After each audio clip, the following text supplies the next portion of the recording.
ज्या दिवशी घटना घडली त्याच दिवशी लक्ष्मीपूजनचा दिवस होता आणि त्या अनुषंगाने प्रशांत बनकर यांच्या घरी डॉक्टर ह्या दिवाळी साजरी करण्यासाठी लक्ष्मीपूजन करण्यासाठी होत्या.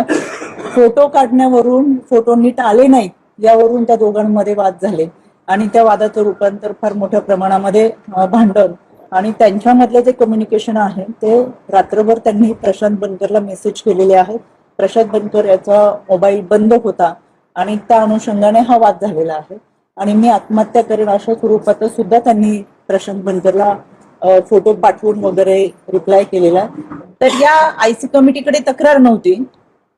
त्यांची जी तक्रार आहे पोलिसांची डॉक्टरांच्या विरोधात, डॉक्टरांची पोलिसांच्या विरोधात, याच्यामध्ये चौकशी समिती नेमली गेली होती आणि चौकशी समितीच्या अनुषंगाने ती केस निकालात काढली होती 23/8/2025 एकमेकांच्या विरोधातल्या तक्रारी या चौकशी समितीच्या माध्यमातून निकालात काढला होता आणि खऱ्या अर्थानं त्यांची जी तक्रार होती, आता इतके सविस्तर काही गोष्टी सांगता येण्यासारख्या नाहीत, पण एकमेकांबद्दलच्या ज्या तक्रारी होत्या यामध्ये पोलिसांची जी होती की फिट अनफिट त्याच्या संदर्भातला जो रिपोर्ट द्यायचा आहे त्याला दिरंगाई करणं किंवा उशिरा आलेल्या पेशंटला चेक करणं याच्या संदर्भातली पोलिसांची तक्रार होती आणि यामध्ये डॉक्टरांची सुद्धा अशी तक्रार होती की मला अशा पद्धतीने फिट किंवा अनफिट काही वेळा रात्रीच्या वेळेस आरोपी आणले जातात आणि त्याच्यामुळे त्या कामाच्या वेळेतच आरोपी तपासासाठी आणले गेले पाहिजेत अशा पद्धतीने एकमेकांच्या विरोधातल्या तक्रारी होत्या.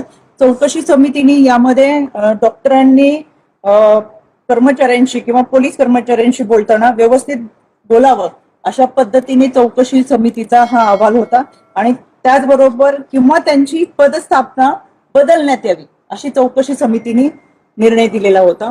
यामध्ये 3 वेळा त्यांची बदली होत असताना सुद्धा त्यांनी फलटणच उपजिल्हा रुग्णालय पाहिजे हा त्यांचा आग्रह होता आणि त्याच्यामुळे त्यांच्यासाठी स्पेशल ऑर्डर काढून पुन्हा एकदा त्यांना या ठिकाणी काम करण्याची संधी दिलेली होती. या प्रकरणामध्ये यामध्ये पोलिसांनी सीडीआर काढलेले आहेत. या सीडीआरच्या अनुषंगाने यामध्ये ज्यांची नावं सुसाईड नोटमध्ये दिली त्याच्यामध्ये गोपाळ बदने असेल, प्रशांत बनकर असेल.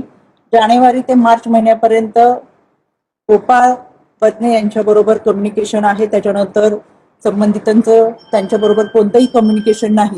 त्यानंतर प्रशांत बनकर यांच्याबरोबर कम्युनिकेशन आहे. ज्या दिवशी घटना घडली त्याच दिवशी लक्ष्मीपूजनचा दिवस होता आणि त्या अनुषंगाने प्रशांत बनकर यांच्या घरी डॉक्टर ह्या दिवाळी साजरी करण्यासाठी लक्ष्मीपूजन करण्यासाठी होत्या. फोटो काढण्यावरून फोटो नीट आले नाहीत यावरून त्या दोघांमध्ये वाद झाले आणि त्या वादाचं